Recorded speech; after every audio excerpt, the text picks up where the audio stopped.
Hey, it's Doug and Heidi McGurk, and we are here with our family and war. What are we here with? I don't know. Oh, you okay? Oh, Roll. let it Okay. roll. All right. This is the fourth time that I've started this. People don't see the behind the scenes. So we're just throwing the B-roll right in there. They roll right in the video. Now it's A-roll. Okay.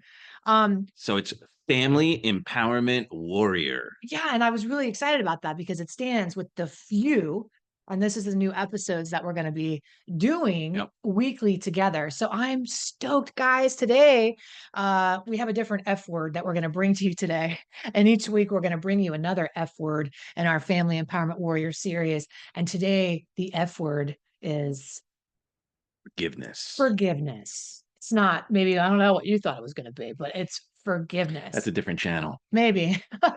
But today we're going to talk about why is it so freaking hard to forgive? In particular, forgiving addiction or an addict. And it's timely for us, this topic of forgiveness in relationship to addiction, because coming up very soon, we have our Freedom from Addiction family seminar. Now, listen, if you are at all curious, we're going to put the link in the show notes in the description. Click on that and see if that's the right opportunity for you, which we believe it is. So let's dive into this topic of forgiveness today when it relates to addiction. And, what are you hearing on a regular basis from the addict or alcoholic in your life around forgiveness? What do you imagine? Well, things like, can't you just let this go? That was yesterday. That was 2 weeks ago. Drop it. Let go and let God. Yeah, That's a I pull that. I haven't used in like 2 days. I haven't gone MIA in 2 months. Can't I we just turn the page? yeah. Move on. Hey, when you bring up the past, You make me want to use. yeah, and then you're the reason that I'm getting all triggered up because you can't forgive me and you're an unforgiving person and you have an unforgiving heart and God wants you to forgive and Jesus would have forgiven and why can't you forgive me and I can't get better because you won't forgive me. I mean, I Well, could. yeah, we could go. You could go. What? Would you like to go on more of a rant on that? No. Okay. Well, but I also want to point out what is the positive intent Okay. for one who is unwilling or unable to forgive. Yeah, there's a reason. Now, There's a reason that you're having a challenge. So even though somebody in your life is berating you with like this forgiveness and wants it on their timeline and wants you to, get with the program, we're going to educate the whole family right now. So if whether it's you watching this, that you're a warrior yourself and you are trying to equip and empower the addict or alcoholic in your life, or you in fact are the one struggling with addiction, this is an episode on forgiveness and why it is so freaking hard. So you can share this with the person in your life or just realize yourself. There are actually three reasons we're going to go over today why it is so freaking hard to forgive, and then what you can do to start the process of healing in your family today. Okay. Number one, what is the number one reason why you can't forgive and let go of something? Why can't you let it go? Well, the number one reason is probably an obvious reason. It's still happening. Okay. Like, well, and the fear is real. well, we're going to talk about that. That's number two. Oh yeah. But number one is it's still happening. So you can't get dry under a waterfall. If you're in this situation and somebody's like, well, I haven't, that if it's intermittent, if it's like that you go months in between, like we have intermittent addiction or intermittent alcoholic, somebody who's a binger that goes in between. And so it's like they want you to forgive in that time span. But the truth is, it's only a matter of time before it happens again. So you can't get dry under a waterfall. Just when you come up for air from one thing, the next thing, much like him trying to talk right now, right? He's trying to get into the convo. Okay. You see him, and I keep going. It's hard for him. Go ahead. Well, I also wanted to throw in there that it's not just, sometimes we get, so when we hear the word addiction, we think it's all about, substances. But Right. what if it's someone who's, maybe, shopping and, you can say, oh, we're not going to do that. Or it could be porn. It could be Yeah. some other issue. It could be just being, social media, just sitting at the table and you can't put the phone down while you're having dinner with your family and it's causing a divide. So it's really important that we recognize that it's not just substances Right. that are getting in the way of us having a fulfilled life. It's those non-resourceful, those addictions to other devices, other strategies, coping mechanisms. Mhm. So I just want to open it up so that we're really able Yeah, to like this, create a this doesn't. powerful life. Yeah, this doesn't apply to me because I'm not dealing with an alcoholic or an addict, but it's all the same. Somebody being distracted and out of awareness or muted or dumbed down or unavailable, emotionally unavailable, psychologically unavailable, physically unavailable to you, that's not a relationship. Availability is the number one, you know, I'm here. I'm not trying to escape. I'm not trying to run away. I'm available to you. So, yes, absolutely, Doug. Anything that hinders your ability to be present and be fully here Right. with the first people that you love is an addiction. Is not working for you. It's a coping mechanism to not be present with life. And we want to rectify that, in our upcoming Freedom from Addictions seminar that's coming up. You can register for that. You're going to learn all about that, how Doug has a whole talk on being a creatures of addict, habit. So the first thing is it's still happening. And it might not be happening the same way, but the same behaviors keep coming up. Even maybe somebody has stopped using, but you can't forgive them because they're still lying, or there's still an element of manipulation, or they're still covering things or hiding things, or they're still angry, or they're still resentful, or there's still things happening. You can't get dry under a waterfall. Okay. So that's one of the reasons it's so hard to forgive, an obvious one, right? Like you can't, I'm not talking about what happened last week. I'm talking about what's happening right now, right? That's what you're trying to say. The other thing is what Doug was talking about is we feel as loved ones, as a family, hey, if we remind you, if I move on, if I forgive you, this is the fear of a family member. If I forgive you, you're going to think it's okay. And when you think it's okay, you're going to do it again. So if I show you that I'm okay and I forgive you, I'm in trouble somehow. That's not Yeah. protecting myself. The old adage, give an inch, take a mile. Right. I'll forgive you. And then all of a sudden you think all is great and better. And I don't want you to know everything's great again because it's not great again. Right. So one of the philosophies of that is when in traditional recovery, where somebody goes into meetings and they talk about the past, right? And they dredge out the past over and over again. And part of the philosophy of that is that it keeps people grounded in the reality of their addictions, right? It doesn't let them forget. It's like never forget, don't forget where you've come from. We have a bit of a different philosophy there. We want people to create a new empowering reality for themselves and a new empowering identity from themselves. So we want to move on from addiction. We want to move on from that. We want to recover from that. We don't want to have to be constantly, working through it. So there is a point that where the past, it'll be appropriate to let the past go. Like when the past is still currently affecting you, which is reason number three, there's no way you're gonna be letting it go. So, probably out of all these things, the impact that you're suffering from is the main reason. Like, they don't understand what just happened to you. That's why when somebody is a war veteran, they wanna talk about what happened over there sometimes, right? They wanna remember, like, they wanna process because nobody really gets what they've been through, and then you have people in their lives going, "Hey, you're home now, celebrate. Do, do, do," everything's fine. But it's like, it's not fine. I have shrapnel from that war I was in as a veteran, right? You are an addiction veteran, okay? Meaning you've been through this war yourself without weapons, it feels like, right? And you have gotten out of this war, but you have shrapnel, psychological shrapnel, emotional shrapnel, financial shrapnel, spiritual shrapnel, relational shrapnel, right? A lot of shrapnel. Right. Well, so what do we have to do? We have to first of all uncover what that shrapnel is, and you'll be able to forgive once that shrapnel, those issues are resolved. Some of those issues that have been created as a result of you dealing with an addict or alcoholic in your life, or addictions in general, period, in your life, are trust issues. You have been left with significant trust issues. What happens without trust? Tell me one thing in the world that happens without trust? Well, you lose the foundation of the relationship, you lose presence, you lose the ability to have a vulnerable, real conversation that allows for True growth, for forgiveness. development.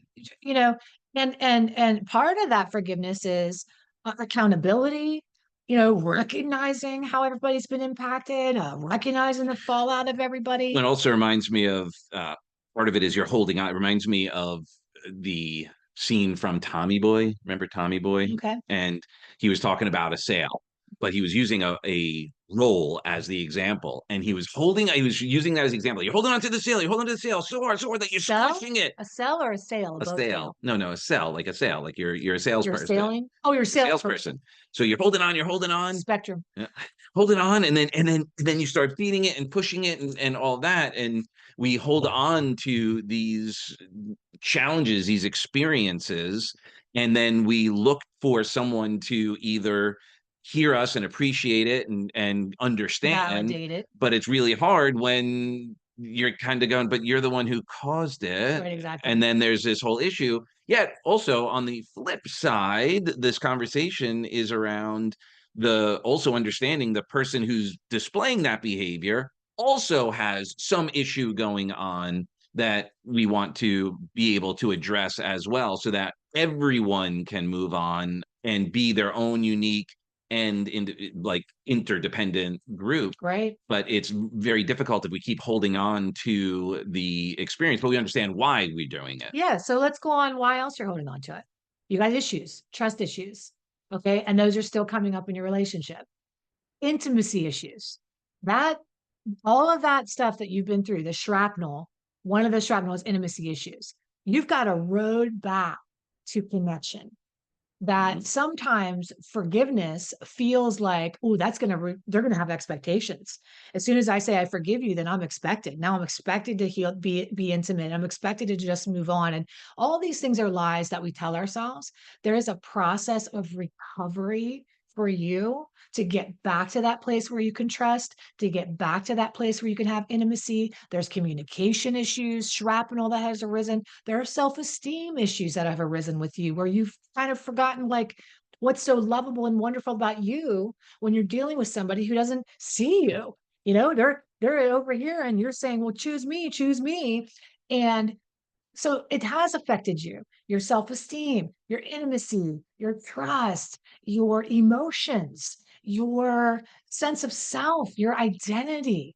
Who have you become in this addiction, with this toxic environment? Well, and Who also have you you get afraid become? to say something because you're then worried about the fallout. And then you're Fear. yep, then that fear shows up. And there's a saying, I don't remember the band who did this, but there was an artist, it was called, the song was called Forgiven, Not Mhm. Forgotten. Uh-huh. And I think this is something that also is helpful. Like, just because you've forgiven someone doesn't mean you've forgotten what had occurred.